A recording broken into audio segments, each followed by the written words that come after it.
I know there's a few folks still signing in the back. We are setting up some more chairs, so please feel free to grab a chair for those that are standing in the back. We're trying to bring in some more. So good evening.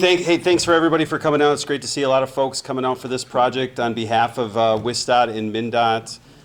Thank you guys for being here. We're excited to see all the excitement here in the rooms. Today we're going to talk about the final design phase for the Twin Cities to Milwaukee to Chicago Intercity Passenger Rail Project, also known as the TCMC. For our agenda today, we're going to give a brief TCMC project overview. Then we're going to talk about the locations and areas of improvement associated with the corridor. And then we're going to talk about some of our next steps and where we're going after this public involvement. So on the screen here, you can see the map shows the TCMC corridor highlighted in green, as well as all the station locations along the corridor. This corridor stretches from Chicago to Milwaukee and then ultimately up to St. Paul, with immediate stops all along the corridor. These are primarily existing stations today. The other component of the map that you see on the screen is it does show intercity bus services as well, that shows connections between these station locations, the TCMC route, and other destinations within the states of Minnesota, Wisconsin, and Illinois. So what are some of the features and benefits that we've been working on related to this project? As some of these folks that I've already kind of talked to in the room, this is a project that's going to implement 2 new daily round trips between the Chicago and Twin Cities area. We got the route length on here, but the other thing is the corridor is going to have a 79-mile-an-hour maximum speed. That is the current timetable speed on the CP route, and the speed that Amtrak would be scheduling. I had a few questions about the schedule. Right now, we're going to be looking at a approximately 2 o'clock or 4 o'clock departures out of LaCrosse specifically, depending if you're going eastbound or westbound. The mornings, it'll have a morning departure in Chicago, an evening arrival in Minneapolis. So those are kind of the timeframes that those schedules are looking at. The service is tentatively scheduled to start in as early as next year. There are working through those agreements on the operations to date. I already kind of covered some of the stations that will be located. All the stations along the existing corridor will be touched and will have passenger service. So what are some of those other benefits that we've been looking at as part of this project? So the Twin Cities to Chicago corridor is a very heavily traveled corridor. It's one of the biggest sheds of population between the 2 states. So that we anticipate a lot of economic growth from this aspect to get those riders, get people moving in and out.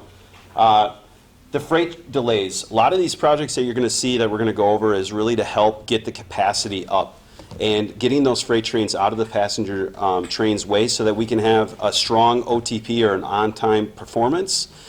With these projects and increasing the capacity, we're also going to be increasing the fluidity in the corridor, meaning that trains can pass each other, operate concurrently in the same corridor overall. So that's a lot of what these projects are going to be able to do, and that's a lot of what we're trying to achieve. As one of those outcomes of reducing the congestion and increasing fluidity is we're going to see the crossings and downtimes being reduced throughout the project.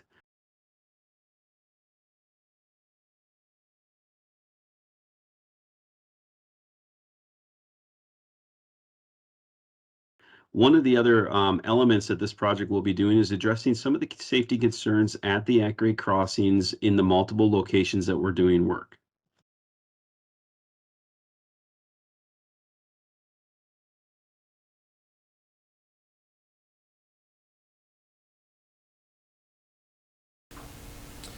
So let's talk a little bit about the schedule of where we are. On the top of the bar, we show you kind of where we are now.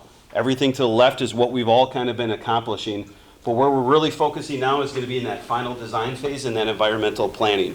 So this project where we are is in the final design aspect. So we are preparing all these projects for a contractor and for CP Railway to go out and do the work that's necessary to get these projects implemented. We've done a lot of work before that. We've done a lot of planning work, a lot of coordination with all the stakeholders to date. And then on the bottom row in the green bar, we show where the public involvement process is. So this is the first public outreach that we're doing today here in LaCrosse. Tomorrow we'll be doing this exact same presentation and up into the Winona area. And then next quarter, the beginning of 2023, we're going to be circling back around to do another public involvement as the final design keeps advancing. So right now, we've just finished our 30% perspective of the design phase, and we're moving into the 60% or the mid, I would say it's like the midpoint of where we are in the design. And then we will, at the bottom there, we do show where the construction is going to be starting. Construction can start as early as July with some of those early lead items that we can work with the railroad on, such as signaling improvements, ordering materials, getting those folks starting to work in the corridor, with some of the later aspects of the construction finishing up in 2025.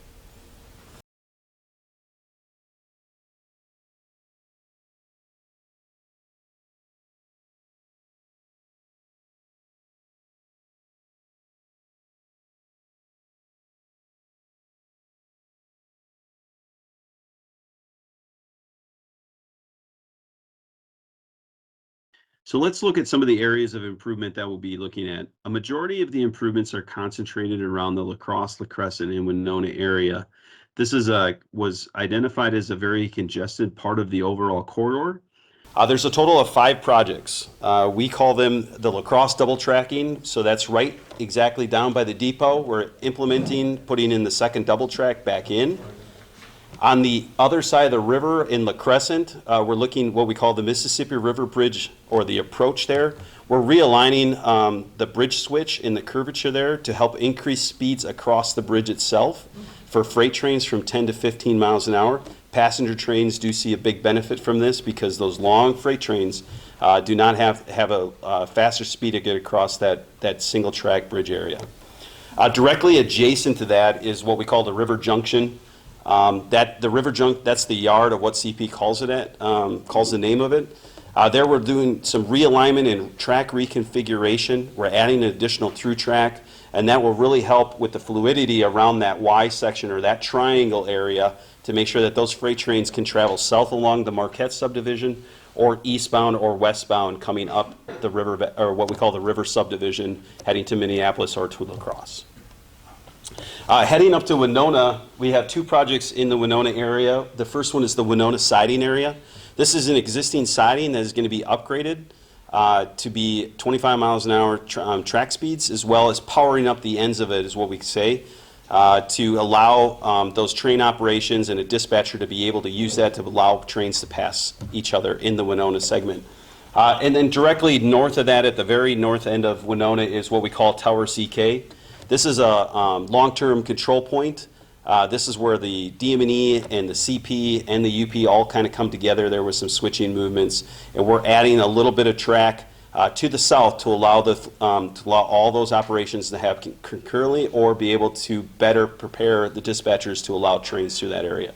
So we do have some symbols here on the left on what each of those projects involve, with some communications, some track improvements. We're doing some siding extensions or adding some crossovers or turnouts. So we're going to talk about each of the projects individually, and we're going to start on the east end of the corridor in La Crosse and work our way to the west. The La Crosse project area is highlighted on your screen here in orange. The primary component of this project is looking to reestablish the double track section through this limit between the yard on the east limits and the bridge over the Mississippi River on the west end. We'll be adding additional tracks. As part of the platform, we are going to be reconstructing that platform, extending it, making it a little bit wider, doing some ADA improvements, working with Amtrak on a concurrent project that they're doing for some extra lighting and other ADA improvements. The awning itself is going to be maintained as in its current condition. And then we're also going to be looking at doing some at-grade crossings there at Hager and Liberty. Those are the 2 crossings that are directly to the east of the stations themselves. We are going to be looking at those crossings very much in detail, understanding what those approaches need to be with the new track and what any improvements that we can do as part of this project. And WSDOT is looking at it from a safety standpoint too. They have a concurrent study that will be going along with our project here, and those improvements will be implemented either as part of this TCMC project or as a separate project down the road. Okay, looking at jumping across the river into the LaCrosse area, the Mississippi River Bridge. So here we're doing some realignment of the approaches to that bridge. One of the key aspects of what this project is going to be doing is going to be increasing the train speeds across the bridge from 10 to 15 miles an hour for freight. This is a long single track segment. Having that 5 mile an hour increase sounds small, but just being able to get those trains across that bridge quicker opens the gaps, makes all those gaps bigger for those trains to cross each other on each side, given that it's a single track segment. The other thing that we're doing is we're working with CP on some of the special track work that's directly on that old swing bridge. So when that swing bridge opens up and connects back together, there's a lot of special track work that that's involved at those points specifically. And one of the big components of getting this speed increase is working with that special track work there to allow those points to work better with the operations of what that old swing bridge is. So we're not going to go far. We're going to go right up just directly, as you can see, the yellow project area highlight. We didn't go too far. This is the triangle I kind of talked about before in an earlier segment. You can see that the two lines all converge at the very top of that map, where we call it River Junction. But that yard is directly along Highway 14 there. And what we're doing is we're realigning some of the leads to the way that yard's configured and putting in a new set of switches and allowing a through track movement. And that through track movement will work itself from north to south or south to north towards that what we call a Y track. And I'll just kind of point that out here. But it allows this bidirectional movement to come down there to that junction a lot better. With this reconfiguration, we can get increased speeds through here of 25 miles an hour. And then that's all with that retrack configuration and the signal upgrade. This will, again, going back to that word of fluidity and making those gaps and making those trains be able to operate better in the corridor overall is really a benefit to how trains operate. All right, moving up to Winona. This is the Winona siding is highlighted in orange here on the map. As I noted before, we're going to power up this siding. So this is going to allow the dispatcher that's in a remote location to be able to use this siding remotely and allow trains to get in and out of that siding to allow freight trains or passenger trains to pass. For those that are familiar with the Winona area, the Winona Amtrak station is kind of highlighted on the just north of here, just towards the end here by Main Street. It's right there. That's where the Winona Amtrak station is, and that's where it will remain. Having the siding being powered up allows the trains to get in, the Amtrak trains to be able to get in and out of there much better than its current situation is. Again, working with that OTP and keeping that on-time performance for this new TCMC service. These is also where we do have a lot of at-grade improvements.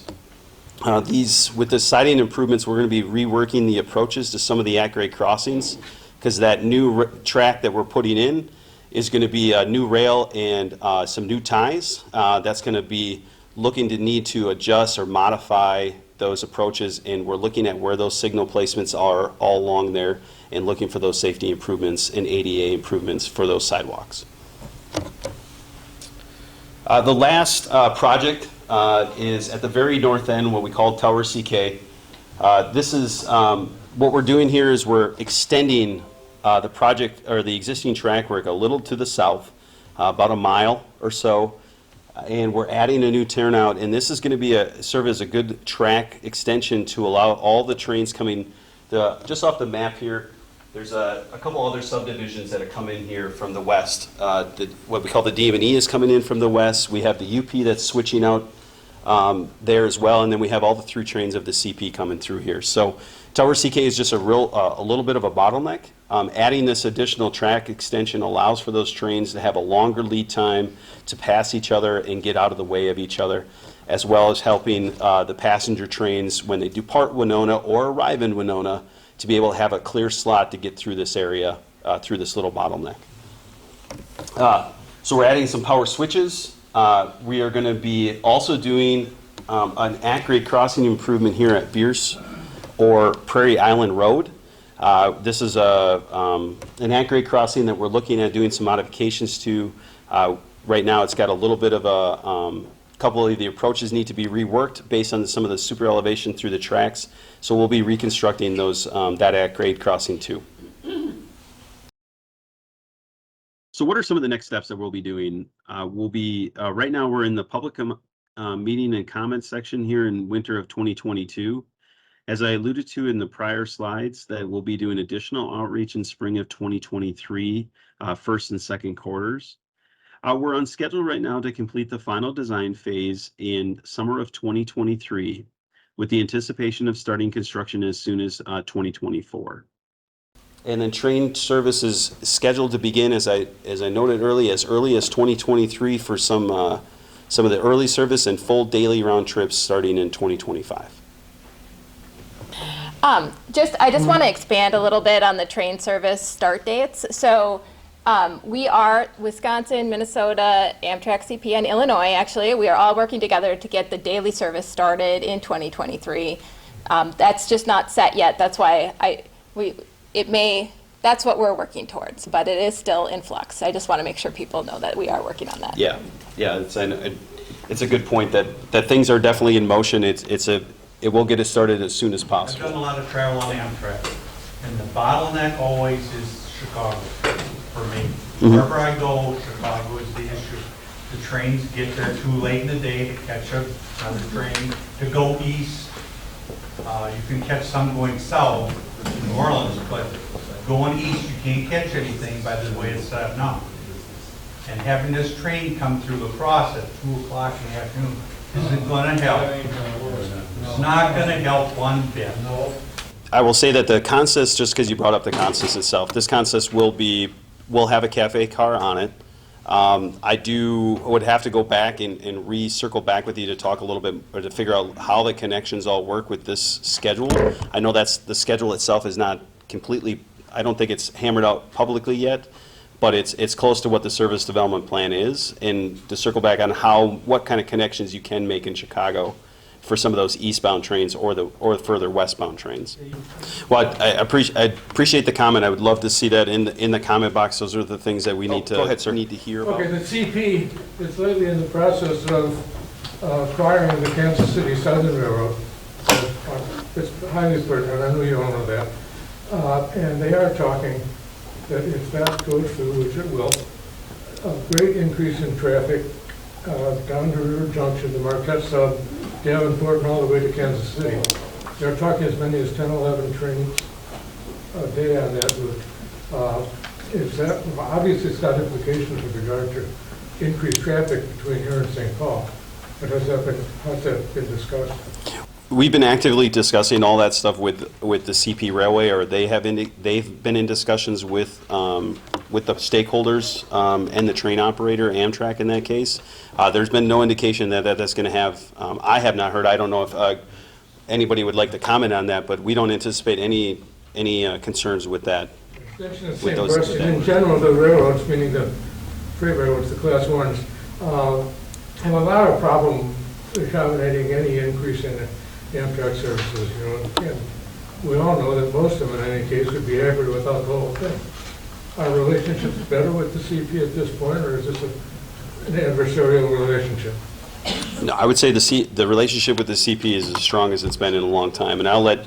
It sounds like Derek would like to jump in here. Go ahead, Derek. To the gentleman's question, Canadian Pacific, of the railroads that we deal with across our system, the Canadian Pacific is the best railroad in terms of on-time performance for our trains. The best route in terms of on-time performance in Amtrak is the Hiawatha's, and it regularly operates at 95% on time. We actually provide a report card to Congress every year on how the railroads handle our trains, and Canadian Pacific is an A railroad. So, and it's on our website. Just type in Host Railroad Report Card Amtrak and it'll come right up. Billions that we've given to Amtrak. I'm just saying, let's have some results for the money they've dumped into Amtrak. Yeah, the equipment will be the current Midwest equipment pool that'll be coming out. It's not the Superliners, or there'll be the Horizon cars. The consist will have a cafe car. So I think the consistent equipment that you experience today, as far as the freight trains, will be the same. The passenger trains themselves will be very similar to what's operating. If you've ever been on the Hiawatha cars, that's what they'll be running up on the So a TC. Hiawatha, more a view, a more, that type of thing? Are you looking at the river? What are you doing? I mean, this is a scenic route. Yeah. So what are you looking at? It'll be a single bi-level. It'll be a single level car. With the upper level where you can sit down? No. No, it'll just be a single level car. These are for daily round trips.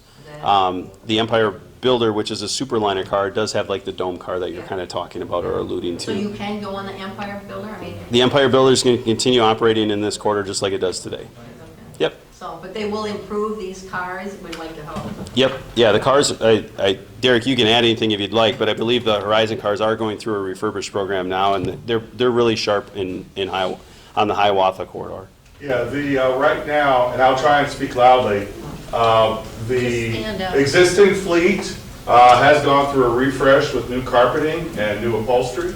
The Midwestern states, in partnership with us, are purchasing brand-new coaches from Siemens, a German company that makes the equipment in California. They're being deployed in the Midwest. It's possible that those will be the cars on this route as well. And then the existing Superliner cars are having a refresh as well with all new upholsteries, fixtures, bathrooms, curtains, in anticipation of us placing an order for new long-distance cars, which will probably come in line with on the next decade or so. We've got about 400 cars to replace. Any chance, I know this sounds absurd, but in this day and age, but in the olden days, like in Europe, windows were open, we're going along the river, I mean, just so beautiful. I'm just saying, any chance of having a window you could open and get some real fresh air? Or are we encapsulated in this diehard stuff? No, I think Where we are. folks with claustrophobia should buy a convertible. Windows will be closed. Cost of the TCMC, and who pays what proportion of that cost? I can give the overall cost is publicly on the website, which the grant itself is $53 million. Now, not all that is going to be into the construction phase of this project.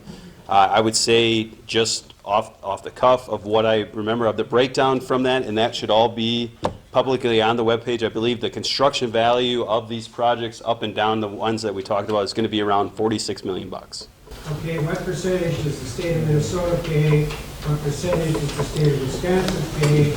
So we don't have it broken down in percentage. The federal government, the grant is a 60%, so the feds are covering 60%. 60%? Yes, with federal funds. In the state of Wisconsin? Well, we have $6.4 million that we're putting in. So that's the amount of money we have, and Minnesota has $10 million. Amtrak is also participating with a $5 million. So it's mostly federal funds mixed with Minnesota, Wisconsin, and Amtrak filling in the balance. How about CP Railroad? What are they putting into this scheme? Well, CP Railroad is not putting anything into this. That is the agreement. This is their infrastructure. They own this, so they're with an agreement allowing all this to happen and us to use it. We're using their infrastructure. So they're not actually paying us to use their infrastructure. So they own the track, is that what you're saying? Yep, yes. They own the track? They own the track and the land that the track is on. After the meeting was over, Lisa Stern and I had a conversation about this question in particular at length. I think it's safe to say that Canadian Pacific isn't going to allow just any company to come onto their railroad, their infrastructure, and perform some kind of construction. For the most part, Canadian Pacific has all of the resources and the labor to do the construction project needed for the TCMC. Much of the funding for the TCMC does include the materials needed for the construction project to proceed.